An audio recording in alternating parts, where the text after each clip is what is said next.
మా వంటలు ఏం చేసినావు? చూద్దాం రా. వేడివేడి అన్నము, పప్పు, టమాటా రసము,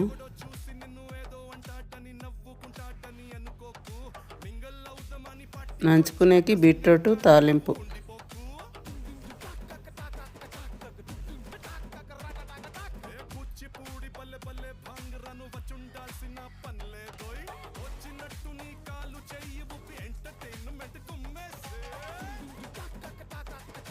టేస్ట్ చేసి చెప్తాను.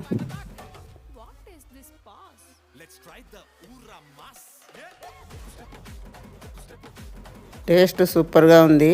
లైక్ చేసి సబ్స్క్రైబ్ చేయండి. థ్యాంక్ యూ అందరికీ.